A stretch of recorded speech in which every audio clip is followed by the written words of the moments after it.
when ordinary people can commit evil. From Zimbardo Prison Experiment 1971 to what's happening in Gaza and Israel in 2025. I'm Dr. Ofer Zur, and today we'll revisit one of psychology's most important and equally chilling study by Zimbardo at the Stanford Prison Experiment. This experiment revealed unsettling truth about human behavior and hold profound relevance to our understanding of power, authority, and morality in modern time. In 1971, Stanford University, Philip Zimbardo conducted a simulation study of effect of prison environment on human behavior. Participant students were recruited through the newspaper of an ad. They're all students, and they got about $100 a day in today's money. Only male Stanford students that scored stable and normal and okay on the test were selected and randomly assigned the role as prisoners or guards.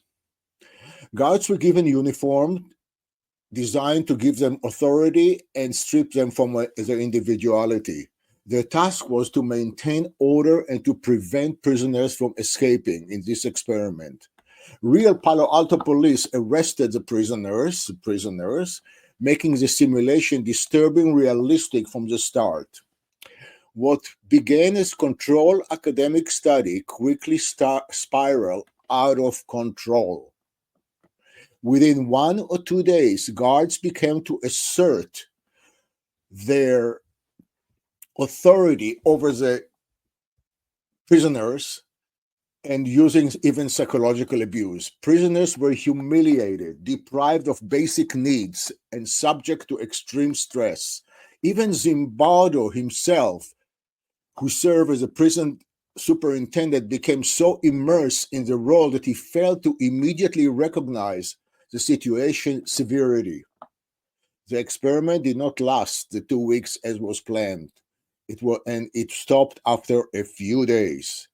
It shows how quickly some ordinary, normal people can adopt a role leading to extreme behavior.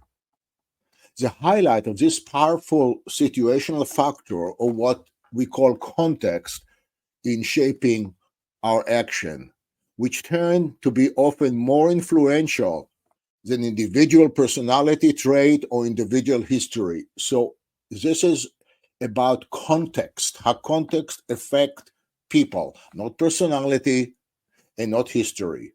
Lastly, the experiment and the abuse of the prisoner demonstrated that good, normal people can do evil when placed in an environment where their power is unchecked. The lessons are not confined to the lab, but we are going to demonstrate how it echoes through some of the darkest chapters of recent world history. So we're talking right now about Abu Ghraib, for example, 2003. Iraqi detainees were subject to unimaginable abuse, as we can see in this image, including sexual assault, beating, psychological torment in Abu Ghraib in Iraq.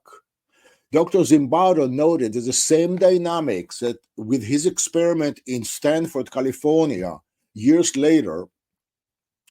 earlier, was the same poor oversight, dehumanization, unchecked authority were present in the Iraq prison. One more example, 2001, Guantanamo Bay Prison is another example. Detainees labeled as terrorists or enemy combatants have endured illegal, inhumane, unjustifiable waterboarding, sleep deprivation, and other forms of extreme abuse and torture. This abuse stems from a system that designed to operate supposedly outside the bounds of the United States. and constitutional protection of the United States. So this is two examples of what happened in the experiment in Stanford, and then later on in Guantanamo, and later on in Abu Ghraib. Now we are coming to 2025, post the October 7, 2003 event in Gaza and Israel.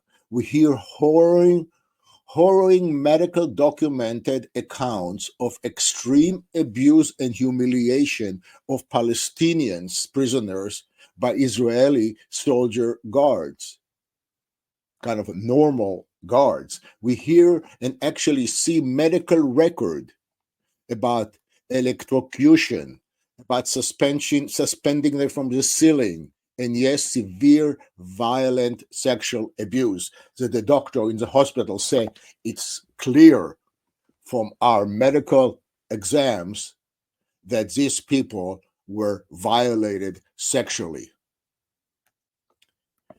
To add to the horrendous realization of the sexual abuse of Palestinians, prisoners from Gaza, that were clearly documented, volatile attempt by religious right Jewish Israelis and actually religious Jewish citizen, ministers, a member of Israeli parliament, here that we can see in the picture, to try to break into the prison and free and praise the accused Jewish sexual violator. Unheard of. These atrocities reflect the same psychological uncovered when authority is unregulated, abuse is almost inevitable. If you give people power without oversight, it's a prescription to abuse. The use of torture, geographically widespread, and a review by Amnesty International report of torture and ill treatment by state officials in more than 100 countries from 1997 to 2000. In these 3 years, more than 100 countries torture. The simple truth and the above example demand our attention, whether it is in prison, but also in corporation, modern corporation, politicians, and institutions with authority.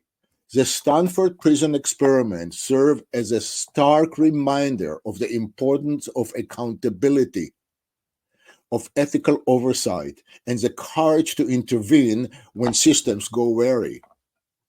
In reflecting on these stories, let us not only understand but act. Power must always be tempered with responsibility and oversight. Thank you for joining me. Together we may call out injustices and work together, creating a peaceful world, just communities, and systems that uplift us humanity and diminish dehumanization and torture.